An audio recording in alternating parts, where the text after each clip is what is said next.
Welcome back to school. আজকের ভিডিওতে আমরা দেখব গোলীয় দর্পণের অর্থাৎ স্ফেরিক্যাল মিররের রৈখিক বিবর্ধন, লিনিয়ার ম্যাগনিফিকেশন। এটা কি? আমরা জানি, আমরা যদি একটা অবতল দর্পণ নিই যার মেরু পি, ফোকাস বিন্দু এফ, বক্রতা কেন্দ্র সি, আর কোনো একটা বস্তু যার উচ্চতা এইচ, সেটাকে আমরা যদি এই বক্রতা কেন্দ্রে রাখি তাহলে দেখব এর প্রতিবিম্ব বক্রতা কেন্দ্রেই হবে, অবশীর্ষ সদ্বিম্ব এবং আকারে সমান আকৃতির হবে। এটা আমরা অন্য ভিডিওতে বিশদে দেখেছি। এখন বস্তুটিকে যদি লেন্সের দিকে আনা যায় তাহলে দেখব এর প্রতিবিম্ব সি বিন্দু থেকে দূরে সরে যাবে, অবশীর্ষই থাকবে কিন্তু আকারে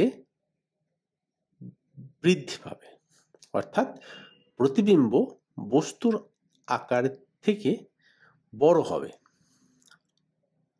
এবার যদি উল্টোটা করা হয়, অর্থাৎ বস্তুটিকে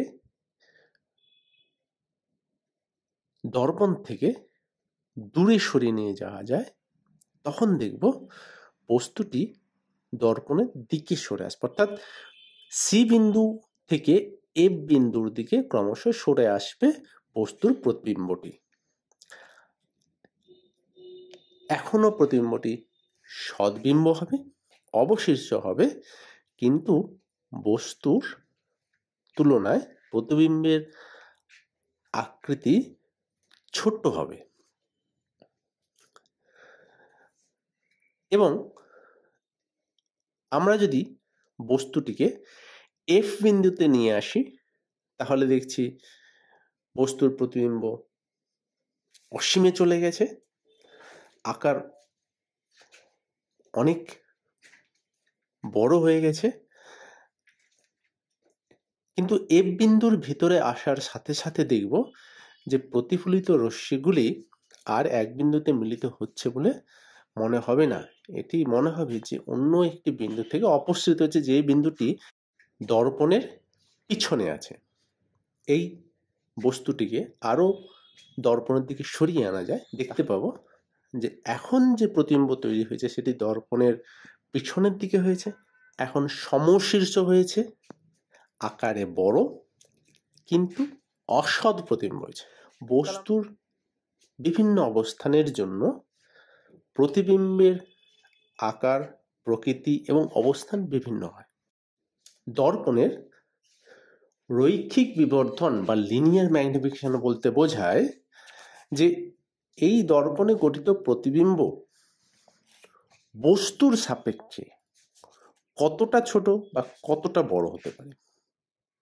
সেটা কিভাবে পাবো? আমরা যদি প্রতিবিম্বের উচ্চতা আর বস্তুর উচ্চতার অনুপাত নির্ণয় করতে পারি, সেই মানটি হলো এই দর্পণের রৈখিক বিবর্ধন বা লিনিয়ার ম্যাগনিফিকেশন। তাহলে এম সমান প্রতিবিম্বের উচ্চতা অর্থাৎ এইচ ডট ভাজিত বস্তুর উচ্চতা অর্থাৎ এইচ। আবার আমরা কি জানি,